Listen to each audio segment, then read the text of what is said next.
Bonjour à tous et avant toute chose, bonne année 2026. J'espère que 2025 s'est bien passé pour vous et j'espère que 2026 se passera aussi bien, voire mieux. En ce qui me concerne, ceux qui me suivent savent que 2025, moi, a été sous le signe du Japon, puisque déjà, durant l'été, j'ai pu me rendre enfin au Japon. J'y ai passé 11 jours en famille, vu des tas de choses. Je vous renvoie, pour les curieux, vers mes vidéos que j'ai fait à ce sujet. Mais franchement, que des bons souvenirs, à tel point que je le cache pas, je suis déjà en train de préparer un retour au Japon, mais ça serait pas pour tout de suite, hein. C'est un projet sur le long terme, hein, au moins 3 ans. Mais c'est quand même quelque chose qui m'a énormément occupé cette année, puisqu'il y a eu toute la préparation, puisque j'ai essayé de rien laisser au hasard, tout était bien réglé, bien préparé. Après il y a eu le voyage, l'après-voyage, donc avec le montage des films. Et en fait, j'ai un peu continué dans la lignée du Japon, puisque je suis allé également à la maison de la culture du Japon. J'ai été voir une micro-exposition sur le Gundam et également une exposition consacrée à l'auteur et réalisateur du Tombeau des Lucioles. Bien évidemment, son nom m'échappe, je le mettrai affiché là. Au moment où je tourne cette vidéo, hein, ça pouvait pas rater, hein. Donc une exposition qui était très intéressante. Et là, dernièrement, pas plus tard qu'avant-hier, je suis allé au musée Guimet, qui est donc le musée des arts asiatiques, où actuellement se tient une exposition sur le manga, enfin, plus sur la culture manga, hein, l'histoire du manga, ses origines, ses différents types, euh, avec des pièces vraiment magnifiques, hein, des vieilles œuvres. Alors certains, ce sont des facsimilés. Euh, mais alors, pour ceux qui voudraient y aller, ne vous attendez pas à avoir une liste exhaustive des mangas et des mangaka. Euh, Parmi les mangaka et mangas connus qui sont traités, il y en a un certain nombre, hein, mais on va dire que parmi les plus connus, on a essentiellement Dragon Ball et Dragon Ball Z, hein, évidemment. Mais sinon, il y a quelques planches. Certains mangas sont abordés dans une thématique, mais c'est pas une salle consacrée à tel auteur ou un panneau consacré à tel auteur. Franchement, à part Akira Toriyama et son œuvre de Dragon Ball, il n'y a pas vraiment de trucs dédiés, mais c'est quand même superbe. Franchement, euh, elle est jusqu'à au moins au mois de mars. Si vous avez l'occasion d'y aller, ne la ratez pas, elle est vraiment magnifique, que ce soit, comme je vous ai dit, des pièces qui sont vraiment très rares et uniques par sa richesse. Il y a de nombreuses salles et de nombreux documents. Et puis pour le côté culturel, si le sujet vous intéresse. Et j'ai ensuite enchaîné avec une animation lumineuse, Jardin des Lumières au Jardin d'acclimatation, dont le thème est le Japon. Je vous mets quelques photos là pendant que je vous en parle. Alors, c'est le Japon fantasmé. Moi, j'ai trouvé que c'était le Japon fantasmé des années 80.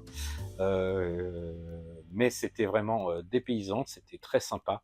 Alors, j'ai été un peu moins productif cette année parce que j'ai eu le voyage qui m'a énormément pris de temps, que ce soit même pour la préparation ou comme je vous l'ai dit après. Je suis rentré avec une quantité de photos et de vidéos, donc rien que les montages m'ont pris pas mal de temps. Et puis aussi parce que cette année, j'ai eu un petit peu moins d'engouement à faire de la maquette. Pas que j'aime pas ça, hein, mais sortir un modèle par mois, euh, d'abord parce que c'était un peu mon rythme de croisière et également pour avoir également de quoi faire des vidéos, ça fatigue un petit peu. Il y a un petit moment de lassitude, donc c'est vrai que j'ai levé le pied durant l'été et peut-être produit un peu moins cette année, mais j'ai fait des choses qui me plaisaient. Côté achat, évidemment, comme je suis rentré du Japon, j'ai fait quelques kits. Je vous en ai déjà présenté plusieurs, hein, ne serait-ce que les Gundam, hein, vous pouvez les voir ici, enfin, peut-être pas distinctement, mais bon, tous les Gundam que j'ai ramenés du Japon. J'en ai acheté d'autres depuis. Je vais vous faire un petit spoil hein, du Gundam Unicorn. Hein. J'ai pris 2 versions du RX-0 Gundam Unicorn, une première version full armor, donc en high grade, et une deuxième version que j'aurais bien voulu trouver au Japon, mais que j'ai pas pu, qui est donc le Gundam Unicorn, mais la particularité, c'est qu'il n'est pas forcément conforme à l'animé, mais il est conforme à la statue qui se trouve à Odaiba, et c'était un modèle donc qu'on ne pouvait trouver normalement que sur les Gundam Base. Il y a quelques petites différences, je vous en parlerai un peu plus lorsque je vous le présenterai, parce que je compte bien le faire cette année, même si j'ai un petit projet lié à ça, de diorama, mais je sais pas si j'irai jusqu'au bout, mais en tout cas, pour l'instant, j'ai bien envie de faire ça. Sinon, en achat de maquette, un ami, coucou Neko, qui était au Japon, lui, en septembre ou en octobre, je sais plus, enfin lui plutôt à l'automne, m'a contacté lorsqu'il était à Gundam Base, et du coup je lui ai fait ma liste des courses, il m'a ramené également un kit, également issu de Gundam Unicorn.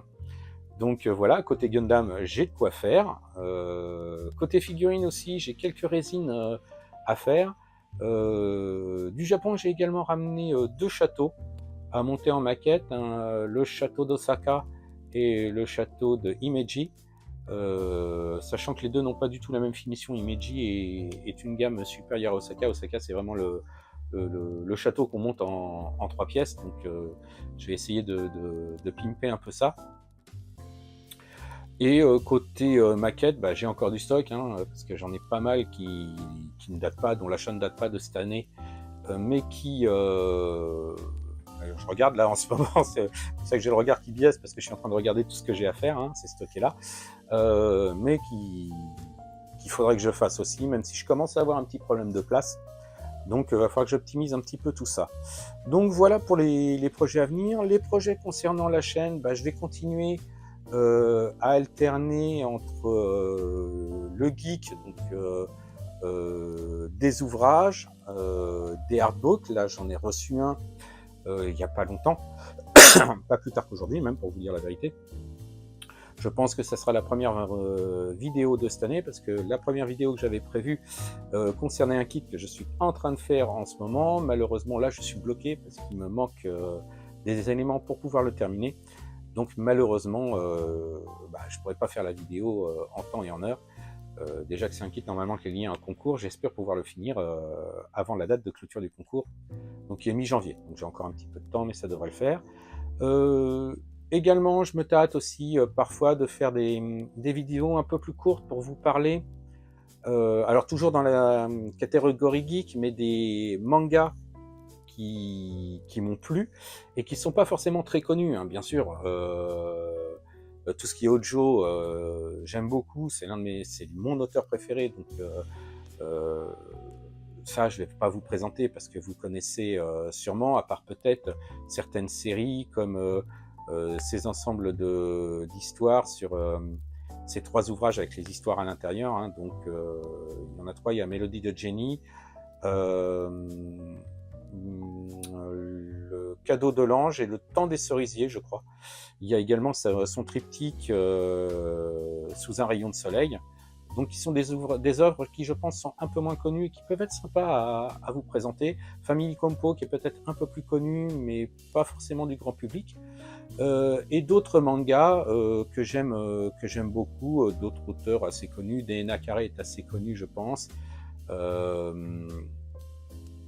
D'autres qui me viennent pas forcément à l'esprit. 6 Dimensions W que j'ai beaucoup aimé, que ce soit l'anime ou le manga, j'ai beaucoup aimé. Donc peut-être que je vous ferai parfois des petits formats courts, ou je sais pas, pour vous présenter ça, des choses qui m'ont marqué, pour diversifier un petit peu la chaîne tout en restant toujours sur la thématique Japon geek.